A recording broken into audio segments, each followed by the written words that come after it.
ونستعينه ونستغفره ونعوذ بالله من شرور أنفسنا ومن سيئات أعمالنا من يهده الله فلا مضل له ومن يضلل فلا هادي له وأشهد أن لا إله إلا الله وحده لا شريك له وأشهد أن محمدا عبده ورسوله أما بعد فإن خير الحديث كتاب الله وخير الهدي هدي محمد صلى الله عليه وسلم وشر الأمور محدثاتها وكل محدثة بدعة وكل بدعة ضلالة وكل ضلالة في النار. يا أيها الذين آمنوا اتقوا الله حق تقاته ولا تموتن إلا وأنتم مسلمون. يا أيها الناس اتقوا ربكم الذي خلقكم من نفس واحدة وخلق منها زوجها وبث منهما رجالا كثيرا ونساء واتقوا الله الذي تساءلون به والأرحام إن الله كان عليكم رقيبا. يا أيها الذين آمنوا اتقوا الله وقولوا قولا سديدا يصلح لكم أعمالكم ويغفر لكم ذنوبكم ومن يطع الله ورسوله فقد فاز فوزا عظيما. أما بعد فأعوذ بالله من الشيطان الرجيم. بسم الله الرحمن الرحيم. ومن يرغب عن ملة إبراهيم إلا من سفه نفسه ولقد اصطفيناه في الدنيا وإنه في الآخرة لمن الصالحين. إذ قال له ربه أسلم قال أسلمت لرب العالمين.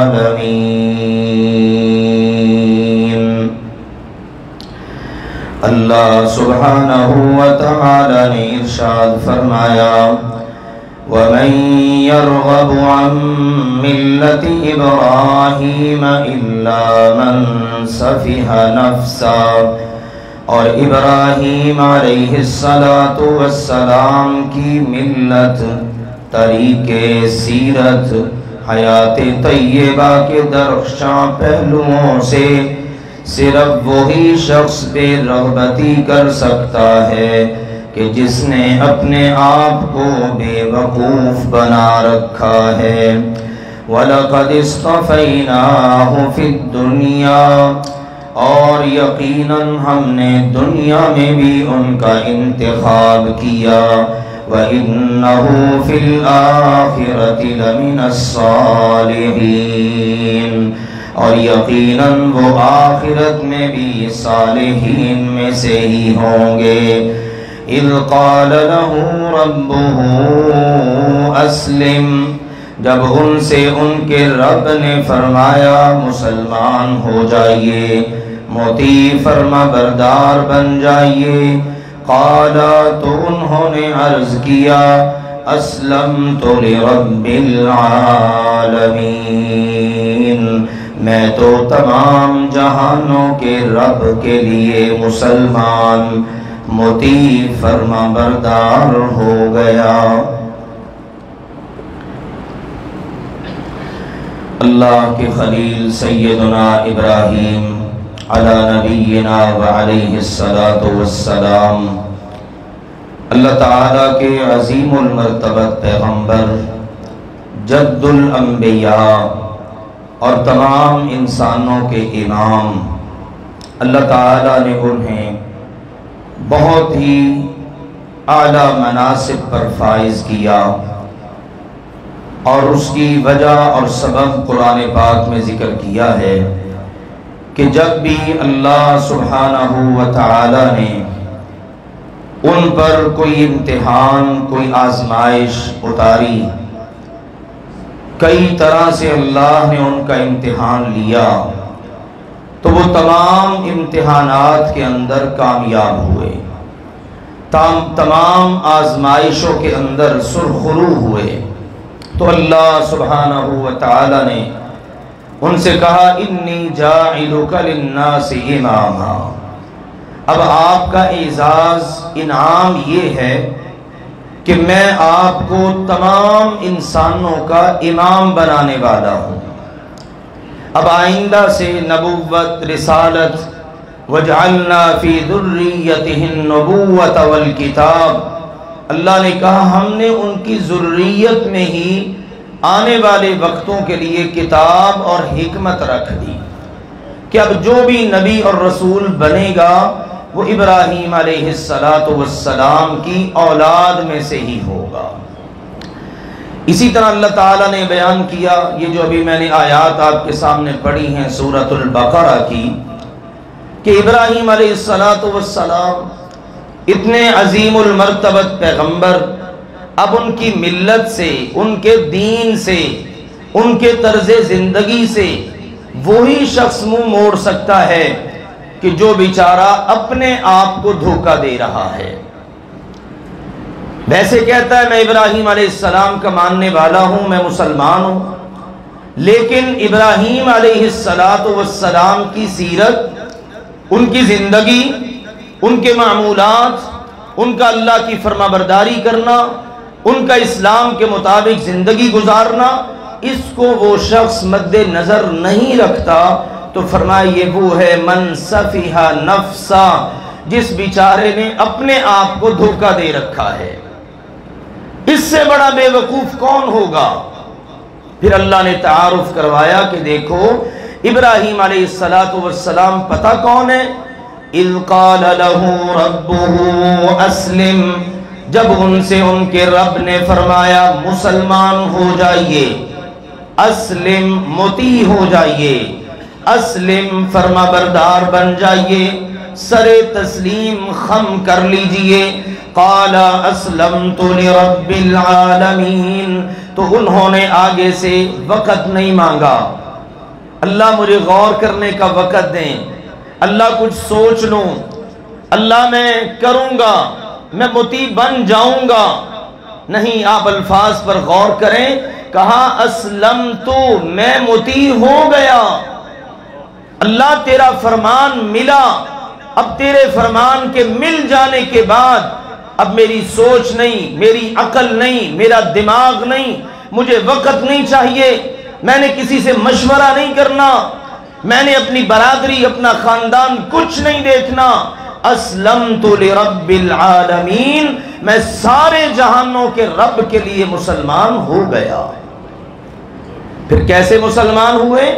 ان ابراہیم کان امتا قانتا للہ حنیفا ولم یک من المشرکین شاکرا لانعمہ اجتباہ وہداہ الی صراط مستقیم۔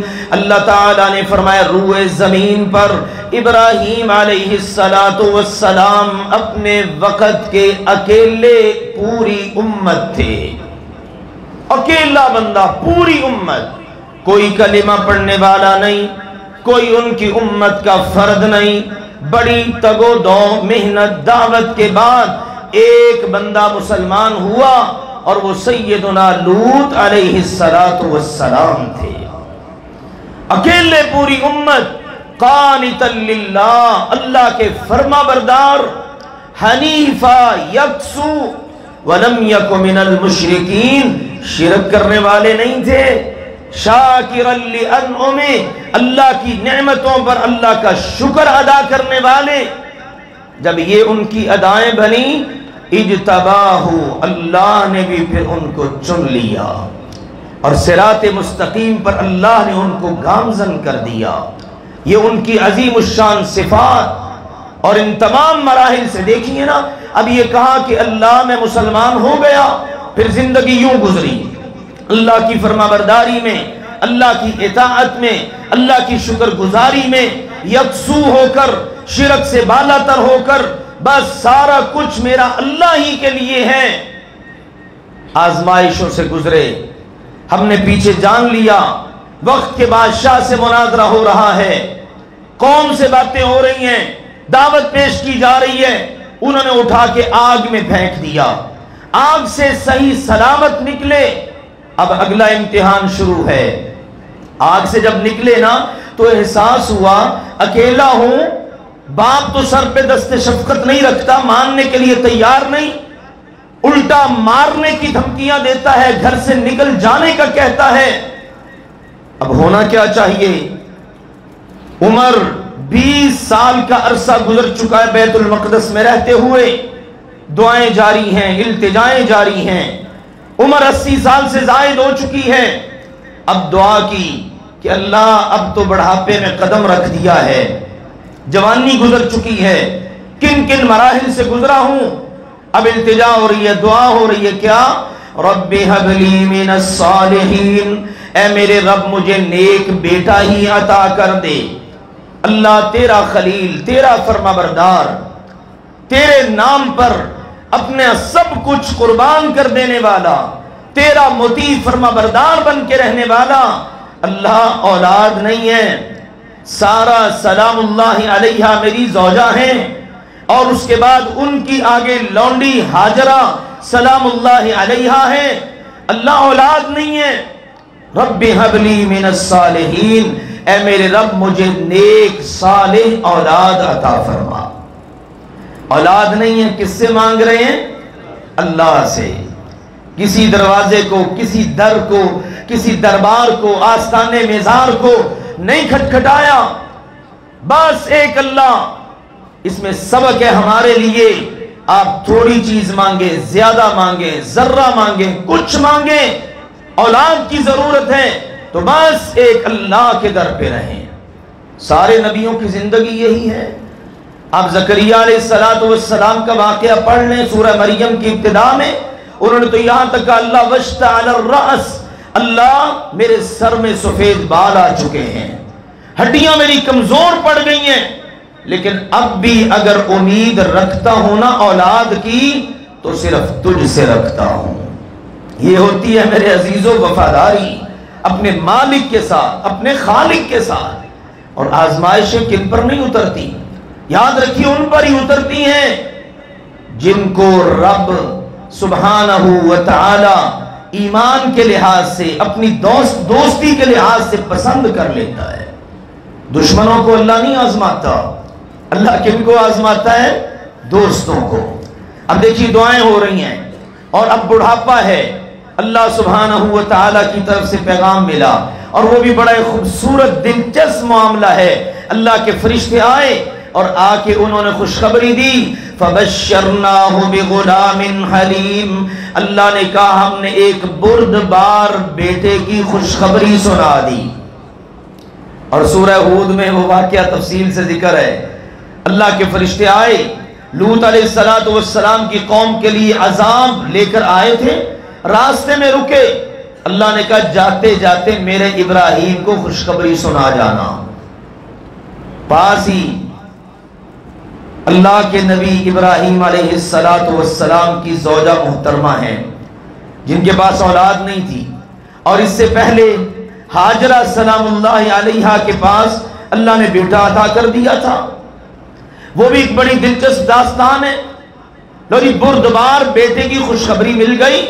سیدہ سارہ سلام اللہ علیہا ایک دن کہنے لگیں، اے اللہ کے خلیل ابراہیم علیہ السلام جی، اللہ نے اولاد نہیں دی، آپ اس طرح کریں، جو میری لونڈی ہے نا ہاجرہ، اس کے پاس جائیے، کیا معلوم اللہ سبحانہ و تعالی اس سے کوئی امید بنا دے۔ ابراہیم علیہ السلام اللہ کی قدرت، جب سیدہ ہاجرہ سلام اللہ علیہا سے قربت کی تو اللہ نے اولاد کی امید بنا دی۔ اب اس کے بعد سیدہ سارہ سلام اللہ علیہا جو ایک آزاد عورت تھی، ہاجرہ تو ان کی لونڈی تھی نا جو بادشاہ نے ان کو دی تھی، تو اب اندازہ کیجئے سیدہ سارہ سلام اللہ علیہا وہ جو ایک فطری جیلسی ہوتی ہے وہ شروع ہو گئی کہ ہاجرہ میرے سامنے نہ آئے، یہ کیا معاملہ ہے؟ تو سیدنا ابراہیم علیہ السلام نے صبر اور استقامت سے کام لیا اور اپنے گھر کے معاملات کو لے کے چلتے رہے۔ سیدہ ہاجرہ سلام اللہ علیہا ایک دن پریشان ہو کر گھر سے باہر نکلی، اللہ سے التجا کی، اللہ کی طرف سے پیغام ملا پریشان نہ ہو، اللہ سبحانہ و تعالی نے آپ کو ایک بیٹا عطا کرنا ہے اور اس بیٹے کو اللہ تعالی نے ساری اقوام کا سردار بنا دینا ہے، اور یہ اللہ کے کام ہے۔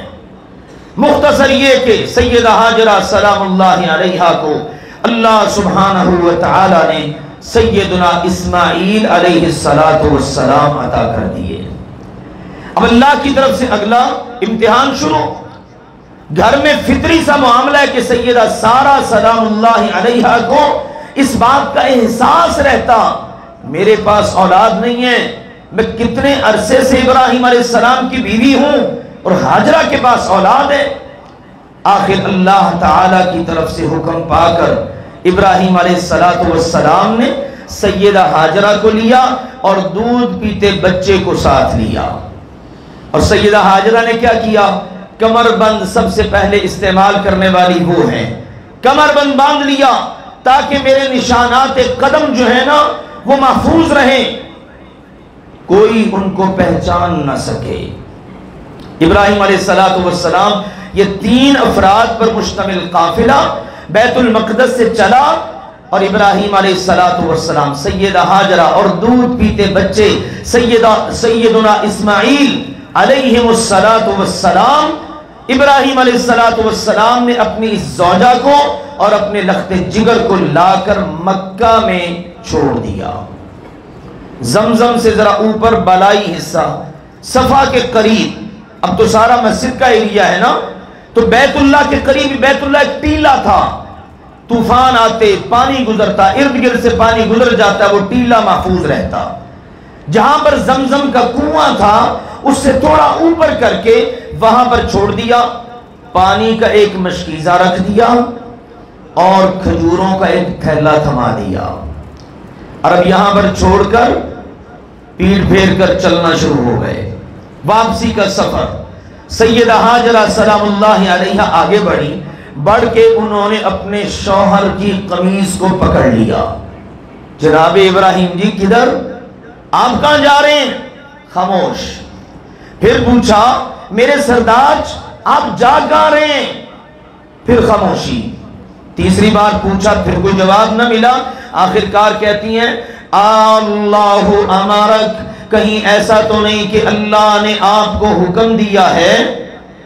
اب دیکھیے اللہ کا نبی اللہ کے حکم کا کتنا پابند ہوتا ہے، سر مبارک ہلا کے کہہ دیا ہاں اللہ نے حکم دیا ہے۔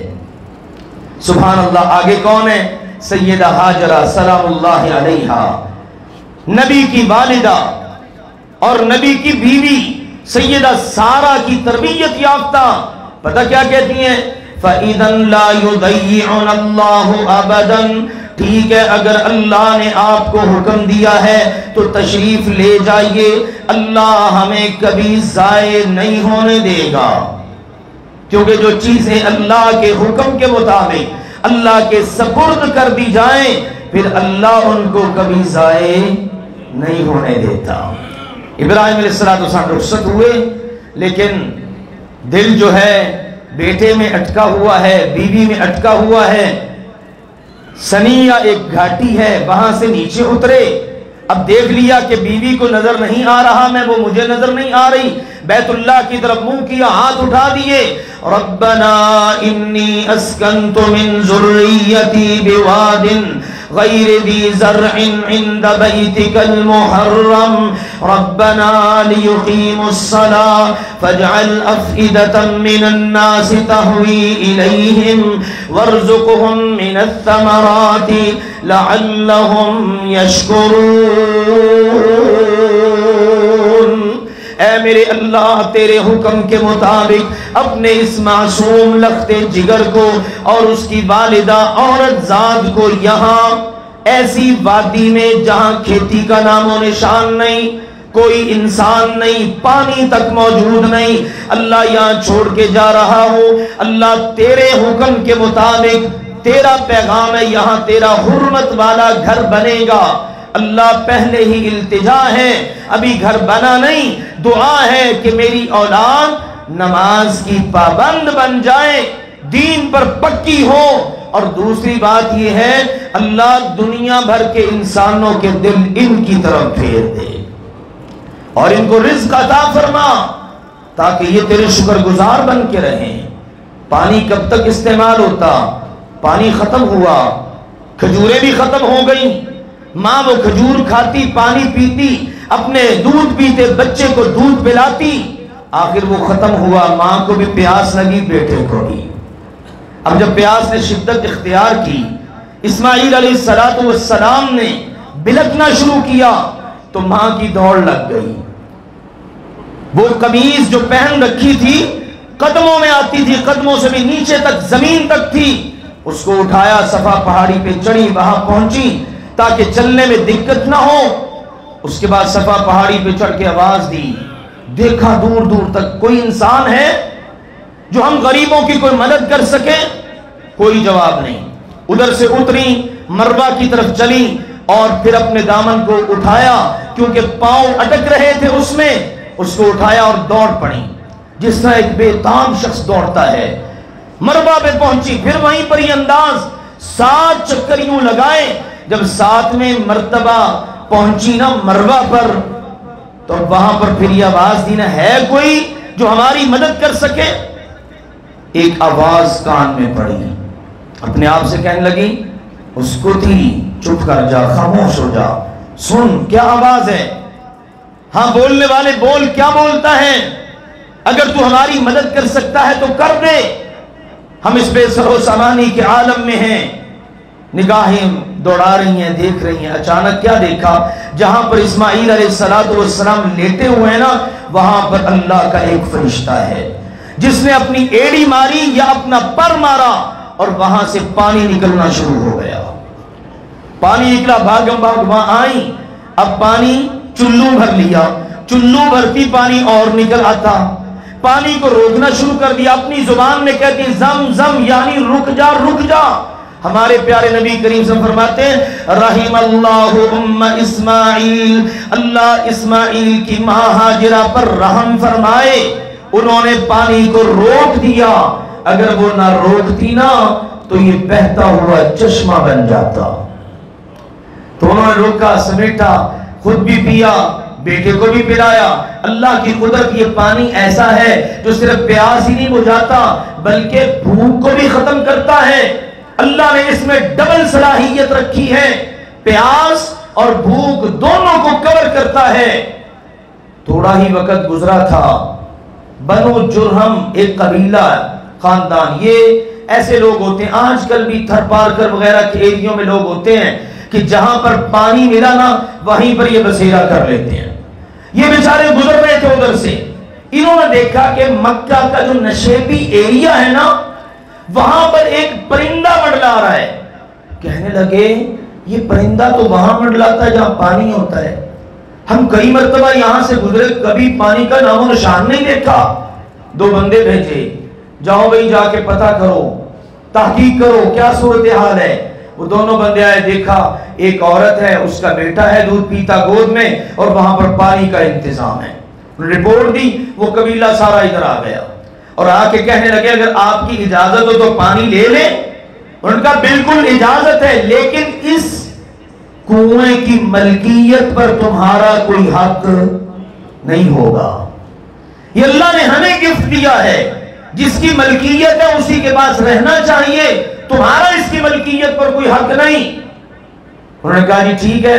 انہوں نے وہاں پر بسیرا کر لیا، وہ پہلا خاندان ہے، قبیلہ ہے جو وہاں پر آباد ہوا، اور اسی قبیلے کی ایک خاتون کے ساتھ اسماعیل علیہ السلام کی شادی ہوئی۔ وقت گزرتا رہا، اسماعیل علیہ السلام کی عمر ہو گئی 13 سال، اور ابراہیم علیہ السلام کی ان کی ولادت کے وقت عمر تھی 86 برس۔ اب 86 میں 13 اور ملائیے 99 برس کے ہو گئے ہیں۔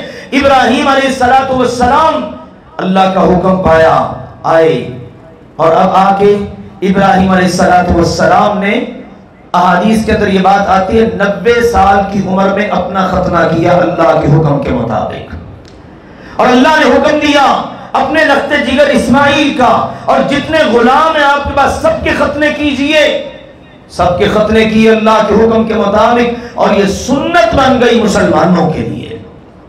13 سال کے اسماعیل علیہ السلام، اللہ نے ایک اور امتحان اتار دیا، اور یہ امتحان کیسا تھا؟ سبحان اللہ، اللہ نے پہلے کہا نا فَبَشَّرْنَاهُ بِغُلَامٍ حَلِيمٍ، ہم نے ان کو ایک بڑا بردبار بیٹا عطا کیا، اس کی خوشخبری دے دی۔ اب یہ بیٹا بڑھتے بڑھتے 13 سال کی عمر کو پہنچا، اور منظر کیا ہے؟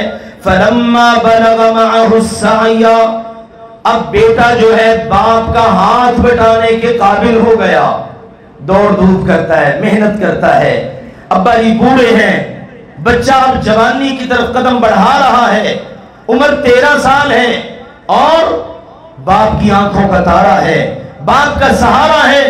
اب باپ نے دیکھا اور ذکر کیا، قال یا بنی انی ارا فی المنام انی اذبحک، باپ نے دیکھا خواب میں کہ اللہ نے یہ منظر دکھایا، باپ کے ہاتھ میں چھری ہے اور گردن بیٹے کی ہے، اور اس پر چھری چلا رہے ہیں۔ فرمایا اے میرے پیارے بیٹا، میں نے خواب میں دیکھا ہے کہ میں تجھے ذبح کر رہا ہوں، اور نبی کا خواب وہی ہوا کرتا ہے، کسی اور کے خواب کی کوئی حیثیت نہیں، پر نبی کے خواب کی حیثیت یہ ہے کہ نبی کا خواب وہی ہوا کرتا ہے۔ ہر ایرے غیرے کے خواب کے پیچھے چل جانا اور اس پر اعتبار کر لینا، لوگوں نے خوابوں کی دنیا میں جا کر نہ جانا کیا کیا کچھ گل کھلائے ہیں، لہذا یاد رکھیے صرف واحد نبی کی ذات ہے کہ جس کا خواب وہی ہوتا ہے۔ ذکر کیا اور پوچھا فانظر ماذا ترى، میرے بیٹا تو بتا تیری کیا رائے ہے۔ اس سے معلوم ہوتا ہے کہ جب اولاد جوان ہو نا تو باپ کو اپنی اولاد کی رائے لینی چاہیے، ان کو ساتھ مشورہ کرنا چاہیے، مشاورت، اور ایک خوبصورت ماحول اپنے گھروں کے اندر کریٹ کرنا چاہیے۔ تو دیکھیے ابراہیم علیہ السلام کی سیرت کے اندر یہ پہلو نمایاں طور پر موجود ہے، حالانکہ اللہ کا حکم تھا، بزور بازو نافذ کر سکتے تھے، بیٹے نے چون چنا بھی نہیں کرنا تھی، لیکن نہیں، دیکھیے بیٹے کے سامنے خواب رکھا اور پوچھ کیا رہے ہیں، فانظر ماذا ترى، بیٹا بتا تیری کیا رائے ہے۔ آگے بیٹے کی تربیت بھی اس کی ماں نے ایسی کی، قال یا ابت افعل ما تؤمر، عرض کیا میرے پیارے ابا جان جو آپ کو حکم ملا ہے آپ کریے۔ دیکھیے ماں نے تربیت کی، ماں کی تربیت کا یہ اثر ہے کہ بیٹا اس قدر اللہ کا اور اپنے والد کا فرما بردار، افعل ما تؤمر، اور بلانے کا انداز یا ابتی، اے میرے پیارے ابا جان آپ کو جو حکم ملا ہے آپ کر گزریے۔ یہ ہے میرے عزیز و تعلیم، یہ ہے فہم و فراست، یہ ہے نبوت، یہ ہے اللہ تعالیٰ کی فرما برداری کا عمل۔ اور آج کی پڑھی لکھی اولادیں دنیاوی لحاظ سے بڑے اعلیٰ مناصب پر فائز ہوتے ہیں، دنیا کا بہت کچھ جانتے ہیں، لیکن نہ ماں کی قدر کا پتہ ہوتا ہے نہ باپ کی قدر کا پتہ ہوتا ہے۔ یہ علم نہیں، یہ جہالت ہے۔ آئیے دیکھیے قرآن کا یہ منظر سورہ صافات میں، یہ باپ بیٹے کی باتیں۔ باپ نے خواب سنایا، بیٹے نے کیا کہا؟ ابا جان جو حکم ملا ہے کریے، آپ نے کرنا ہے، میرا معاملہ مجھے پوچھتے ہیں۔ ستجدنی انشاء اللہ من الصابرین، ابا جان یقین رکھیے آپ مجھے صبر کرنے والوں میں سے پائیں گے۔ بے صبری نہیں، بابیلا نہیں، آپ پر کوئی الزام نہیں، کوئی آپ کو تانا نہیں، اللہ کے شکوے شکایتیں نہیں۔ اللہ کا حکم ہے، اللہ کا حکم ہے میرا ذبح ہونا، آپ کے نام حکم ہے میرا ذبح کرنا، آپ ذبح کرنے کے لیے تیار ہو جائیے، میں آپ کا رخت جگر ذبح ہونے کے لیے تیار ہوں۔ لیجئے اب دونوں باپ بیٹے نے موافقت کر لی۔ وہ میں نے پہلے جو آیت پڑھی، ابھی باپ کو حکم تھا اسلم، باپ نے کہا اسلمت لرب العالمین۔ اب منظر کیا بنا؟ اب سرٹیفکیٹ مل رہا ہے۔ فلما اسلما وتلہ للجبین ونادیناہ ان یا ابراہیم قد صدقت الرؤیا انا کذالک نجزی المحسنین۔ جب دونوں باپ بیٹا مطیع ہو گئے، فرما بردار ہو گئے، اللہ کے حکم کے آگے سر تسلیم خم کر لیا، اور باپ نے بیٹے کو جبین کے بل، پیشانی کے بل دائیں کروٹ لٹا لیا اور چھری چلانا شروع کر دی۔ آسمان سے عرش بری سے رب کی آواز آئی، نادینا، اللہ نے کہا ہم نے آواز دی، ایا ابراہیم، او ابراہیم رک جائیے رک جائیے، قد صدقت الرؤیا، آپ نے تو اپنا خواب بھی سچ کر دکھایا، آپ نے تو ہمارے حکم پر من وعن عمل کر کے دکھا دیا، آپ نے اس کمال درجے کی ہماری فرما برداری کی ہے۔ اب ہم نے آپ پر انعامات کی بارش کرنی ہے۔ پہلا قطرہ کیا ہے؟ وَفَدَيْنَاهُ بِذِبْحٍ عَظِيمٍ، ہم نے ان کو جنت سے ایک خوبصورت مینڈا وہ ذبح عظیم کے طور پر عطا کر دیا۔ گردن کٹنا تھی اسماعیل کی، لیکن کٹ گئی اس مینڈے کی اور وہ ذبح ہو گیا۔ اور اس کے بعد اللہ تعالیٰ نے اس کو سنت قرار دے دیا کہ اب رہتی دنیا تک جو بھی مسلمان آئیں اور ان کے اندر استطاعت اور طاقت ہو، ان کو چاہیے کہ اس ابراہیم علیہ السلام اور اسماعیل علیہ السلام کی اس عظیم سنت پر عمل کرتے ہوئے ذی الحج کے مہینے میں 10، 11، 12، 13 ذی الحج کو ان قربانی کے ایام میں قربانی کریں اور اپنے جانور اللہ کی بارگاہ میں ذبح کر کے اپنے باپ ابراہیم علیہ السلام کی سنت کو زندہ کریں۔ آپ دیکھیے کتنا بڑا امتحان تھا، بڑھاپے میں ملنے والا بیٹا، اور یہ اب دوڑ دھوپ کے قابل ہے، ہاتھ بٹانے کے قابل ہے، حکم ملا اب اس کو بھی ذبح کر دو۔ یہ امتحان تھا اللہ تعالیٰ کی طرف سے کہ کہیں بڑھاپے میں ملنے والے اس نور نظر، اس رخت جگر اسماعیل کی محبت اللہ کی محبت پر غالب تو نہیں آ گئی۔ سلام ابراہیم علیہ السلام کو کہ انہوں نے اپنے رخت جگر کی محبت کو اللہ کی محبت پہ غالب نہ آنے دیا۔ اللہ نے بھی کہا پھر سلام علی ابراہیم، سلام ہو ابراہیم پر، اور قیامت تک ابراہیم علیہ السلام کا تمام جہان والے یہ ذکر خیر پڑھتے رہیں گے اور اس سے رہنمائی لیتے رہیں گے۔ اس کے بعد اللہ تعالیٰ نے پھر اسحاق علیہ السلام کی خوشخبری دی، یوں اللہ تعالیٰ نے ان کو دنیا میں انعامات سے نوازا۔ تو میرے عزیزوں، میرے لیے آپ کے لیے پیغام یہی ہے، ابراہیم علیہ السلام کی سیرت کو مد نظر رکھتے ہوئے ہم بھی انہی کے نقش قدم پر چلتے ہوئے صحیح معنوں میں مسلمان بن کر زندگی گزاریں، اسی کے اندر ہم سب کی کامیابی ہے۔ وآخر دعوانا ان الحمدللہ رب العالمین۔